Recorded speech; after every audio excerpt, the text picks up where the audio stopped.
Adrienne Shapiro has a family history of the life-changing sickle cell disease. This disease has been passed down throughout her family for many generations. While Adrienne might not be affected by this disease, her little daughter Marissa is affected every day by this disease.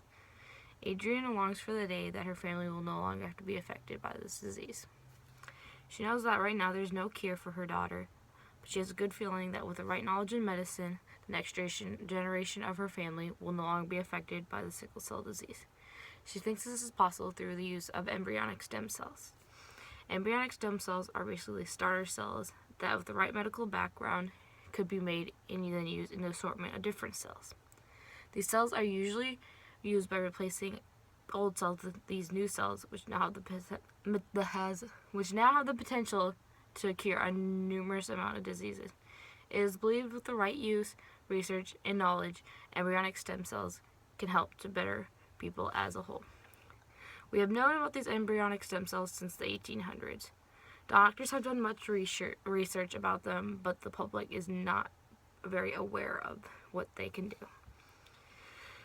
If people actually take the time to learn about embryonic stem cells, they will learn about the many diseases that can be healed through these cells. Embryonic stem cells have been said to help cure spinal cord injuries, Alzheimer's, cancers, Parkinson's disease, along with numerous other diseases. These cells can be harvested in many ways, but the one main way they are harvested is through in vitro fertilization. And in vitro fertilization occurs when embryos, which is like the sperm from a male and egg from a woman, are removed from the body and then frozen. And then these are usually used to impregnate women, but with the leftover cells that they have, they usually just throw them away, or they just don't have a use for them.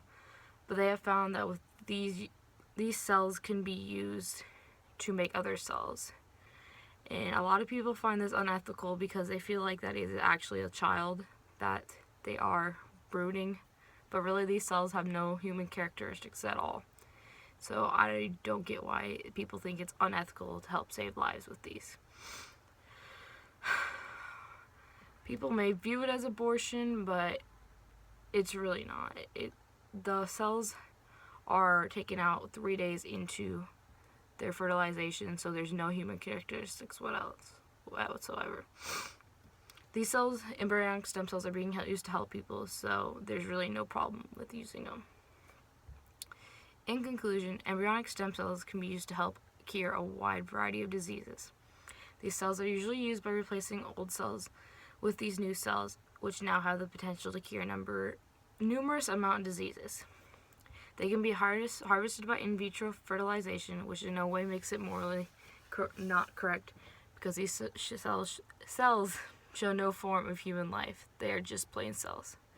And it only makes sense to use these cells in order to help other people. Otherwise, they're being wasted, and other lives of people are being wasted. And now I have some